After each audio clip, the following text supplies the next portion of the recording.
All right, I got a little, kind of a short video here for you to hopefully end this day. Seems like, I may be running out to my car. Breaking news, Donald Trump. Like I said, man, 2017 is turning out to be far more exciting, action-packed than 2016. And 2016 was better than 2015. And 2015 was better than 2014. And 2014 was better than 2013. And 2013 was better than 2012. This is incredible. It's an incredible time to be alive. It may get scary. It may be painful financially or otherwise. But man, it's an interesting time to be alive. Someone sent me this. Joe, another thing that needs silver. Another thing that needs silver, and this looks very promising. Well, I haven't heard of this. It's brand new, though. March 21st, 2017. Transparent silver. Tarnish-proof films for flexible displays and touchscreens. Now, I saw that headline once this person sent it to me. Thought to myself, displays and touchscreens. I've got dual monitors here on my screen, but actually at home and at work. But just for the sake of argument, everybody that has a computer has one screen, one monitor. That may start using this technology because if this is better, and I'm about to show you why it is, it's going to become automatic, and that's going to be in all the screens. Kind of like the old CRT monitors became flat screens, LCD, and then LED came out, right? New technology, everyone goes to it. Are you going to go buy a CRT monitor, glass, big heavy bastard? I don't know about you, but I got two almost 24 inch, 23 point something inch screens. Because I got all kinds of crap on my screen, okay? Could you imagine having two CRTs right now? Oh, come on. And touch screens. Oh, you mean like cell phones too? And as well as laptops. So we got computers, PCs, Macs, of course, laptops, Android devices, Apple devices, as in phones and tablets and whatnot, all using screens and touchscreens. My goodness. Could you imagine, even though it's a sliver of silver, times billions of devices? Come on. University of Michigan researchers have created a transparent silver film that could be used in touchscreens, flexible displays, and other advanced applications. L.J. Guo, professor of electrical engineering and computer science, holds up a piece of the material. In case I'll zoom in on that for you to take a little look-see. There he is.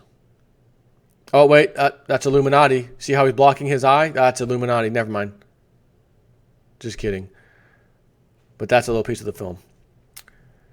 The thinnest, smoothest layer of silver that can survive air exposure has been laid down at the University of Michigan, and it could change the way touchscreens and flat or flexible displays are made.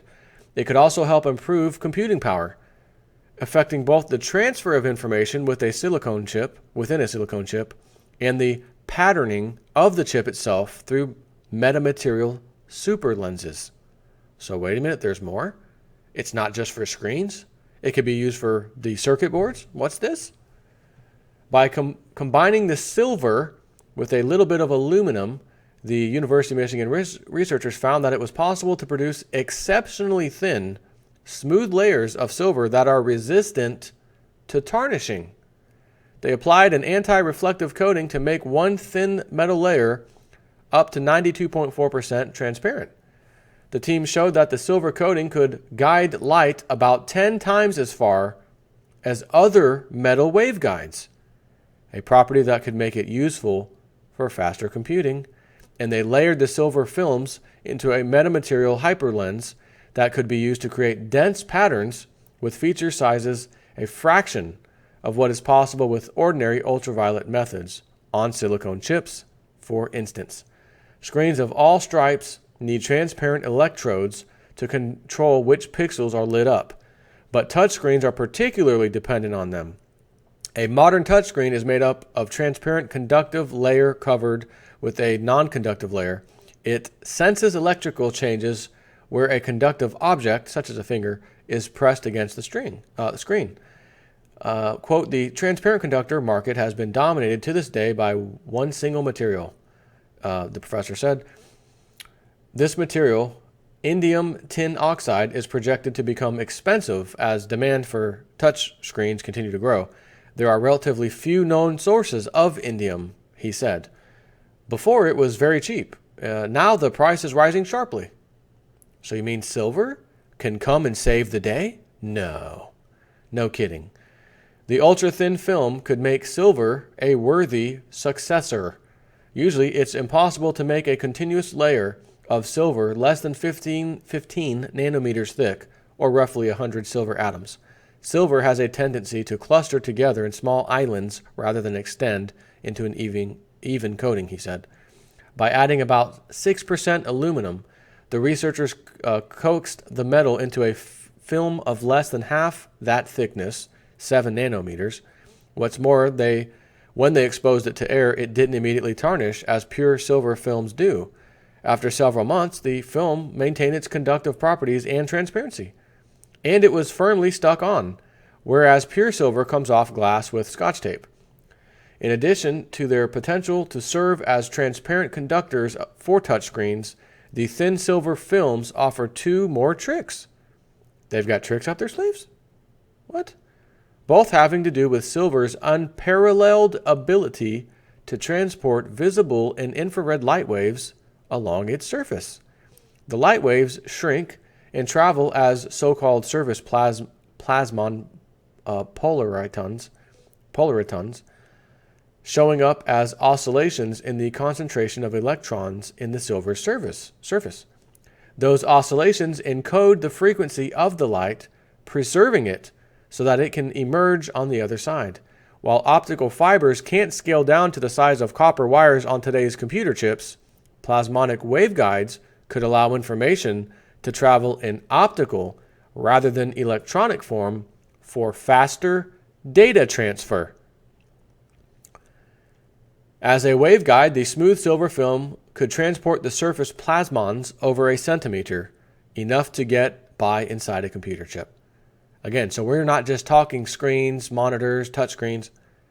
We're now talking about all kinds of different parts inside of a computer on a circuit board, as well as inside the phone circuit board, your iPad circuit board, your television circuit board, and the screen, of course. Needing silver. It's superior. Faster data speeds. Where's the world going? Does anyone want to go backwards on dial-up internet?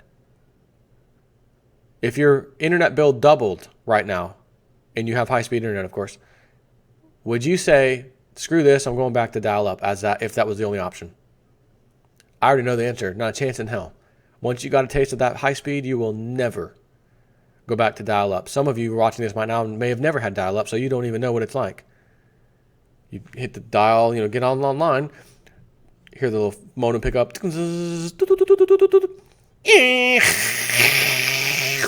Oh, I'm connected. What the hell was that? Why did I have to hear that?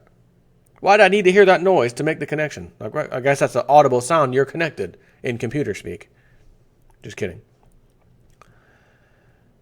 So where was I? Such lenses can impact... Oh, wait a minute. The plasmonic capability of the silver film can also be harnessed in metamaterials, which handle light in ways that break the usual rules of optics. Because the light travels with a much shorter wavelength as it moves along the metal surface, the film alone acts as a super lens, or to make out even smaller features, the thin silver layers can be alternated with a dielectric material such as glass to make a hyperlens. Such lenses can image objects that are smaller than the wavelength of light, which would blur in an optical microscope. It can also enable laser patterning, such as is used in etch transistors into silicon chips today, to achieve smaller features. The first author is Cheng Zhang, a recent University of Michigan doctoral graduate in electrical engineering and computer science, who now works as a postdoctoral researcher at National Institute for Standard and Technology, or NIST. A paper on this research titled High Performance Doped Silver Films. Almost thought I was going to say high performance doped silver fans. I'm a doped silver fan for sure. Overcoming Fundamental Material Limits for Nanophotonic Applications is published in Advanced Materials. The study was supported by the National Science Foundation and the Beijing Institute of Collaborative Innovation, University of Michigan has applied for a patent and is seeking partners to bring the technology to market. Would you say that this is a bad idea or a good idea? Would you say this isn't going to go anywhere? There's one little use for it. No, this is the future. Everything progresses. You remember the first circuit boards we had? Vacuum tubes, technically speaking. Freaking vacuum tubes. Then we had integrated circuit boards, resistors, and all these things, and everything just got smaller and smaller and smaller. And here's a 240 gigabyte solid state hard drive. And just for scientific purposes, I'd like to show you something real fast.